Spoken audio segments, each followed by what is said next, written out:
Alors l'idée, c'est de partager simplement et d'inspirer les autres à se lancer. Salut tout le monde et bienvenue. Aujourd'hui, on va décortiquer ensemble un geste qu'on fait des dizaines de fois par jour sans même y penser une seconde. On va plonger dans les deux mondes complètement différents qui se cachent derrière un simple appel téléphonique. C'est fou de penser que ce simple geste, passer un coup de fil, ça cache en fait deux univers technologiques. D'un côté, on a un vestige du passé et de l'autre, le véritable moteur de notre monde numérique actuel. Alors suivez le signal, on y va. OK, alors pour bien comprendre comment tout fonctionne aujourd'hui, il faut faire un petit retour en arrière. On repart à la source. Et la source de tout ça, c'est le bon vieux réseau téléphonique, le RTC, ou le réseau téléphonique commuté. Le mot à retenir ici, c'est « dédié ». C'est vraiment la base de la téléphonie traditionnelle. Quand on composait un numéro, le réseau créait un véritable circuit, presque physique, juste pour notre appel. La connexion était continue, super fiable, puis elle nous était entièrement réservée. Pour se faire une image, c'est un peu comme si on réservait une voie de chemin de fer complète juste pour notre train.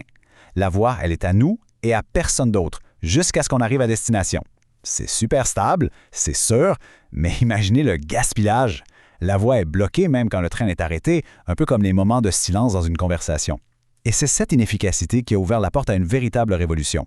OK, maintenant, changement de décor complet. On quitte le vieux monde pour entrer dans celui d'Internet. Un monde qui, lui, fonctionne sur un principe radicalement différent, la commutation de paquets. Alors là, c'est fini. La ligne privée. Ici, l'information, que ce soit notre voix, une vidéo ou un site web, elle est complètement décomposée en milliers de petits morceaux. Chaque petit morceau, qu'on appelle un paquet, voyage tout seul sur le réseau en trouvant le chemin le plus rapide qu'il peut. L'analogie, ce serait comme envoyer un livre par la poste, mais une page à la fois. On s'en fiche un peu si la page 5 arrive avant la page 3. Ce qui compte, c'est que toutes les pages finissent par arriver à bon port et qu'on puisse les remettre dans le bon ordre à la fin. Ça a pas mal plus de sens que de réserver un camion entier juste pour un seul livre, non?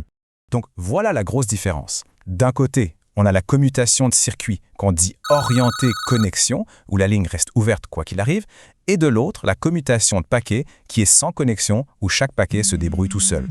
Et ce petit changement de philosophie-là, ça a absolument tout changé. Et le résultat le plus visible de cette révolution, il y a de fortes chances qu'on l'ait dans notre poche en ce moment même. Chaque téléphone intelligent est un témoignage vivant de cette transition. On le voit très bien ici. On est passé d'appareils qui servaient juste à parler à de véritables ordinateurs de poche. Et toute cette puissance-là, toute cette évolution-là, elle n'a été possible que grâce à une seule chose, le passage au traitement des données en paquets. Regardons la progression, c'est fascinant. La 1G, c'était de la voix analogique sur des circuits de base. La 2G a numérisé la voix puis a ajouté les SMS. Mais le vrai bang, ça a été la 3G. Quand l'Internet mobile basé sur les paquets est arrivé. C'est là que tout a explosé. La 4G a ensuite transformé nos téléphones en de vrais ordinateurs et la 5G, elle, nous promet une connectivité presque instantanée. Mais, il y a un mais. Cette révolution a eu une conséquence à laquelle on ne pense pas tout le temps. Une sorte d'ombre numérique qui nous suit à chaque action. C'est le monde fascinant, mais aussi un peu complexe, des métadonnées. Pour faire ça simple, chaque fois qu'on crée de la donnée, un appel, un courriel, une photo, on crée en même temps une autre couche d'information. Et cette deuxième couche, c'est la métadonnée. Elle ne contient pas le message lui-même, mais elle contient tout le contexte autour. Pensez à une enveloppe postale. Le contenu de la lettre que vous avez écrit, c'est privé. Mais l'enveloppe, elle révèle plein de choses. Qui l'envoie, à qui elle est envoyée, d'où et quand. Ces informations qui semblent anodines sont en fait très, très révélatrices. Ça, ce sont les métadonnées. Et c'est là qu'on réalise à quel point c'est partout.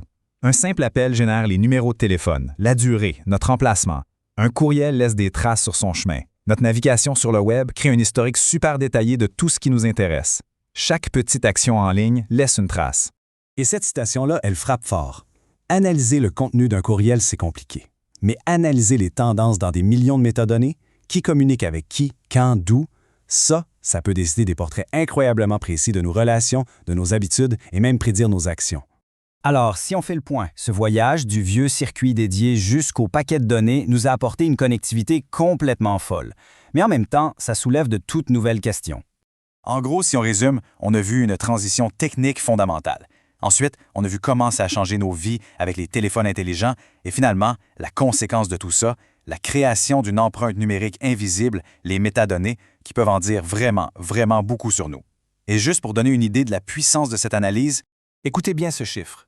Des chercheurs ont démontré qu'avec seulement 4 points de géolocalisation pris au hasard, on peut identifier de manière unique 95% des gens. 4 points, c'est tout. Et on termine là-dessus avec cette question. La technologie qui nous connecte tous est la même qui documente nos vies en permanence. Le passage de la ligne dédiée au grand nuage de données, ça a changé bien plus que la téléphonie. Ça a redéfini notre rapport à l'information et ultimement à la vie privée. C'est une réflexion qui mérite d'être poursuivie. Merci d'avoir été là.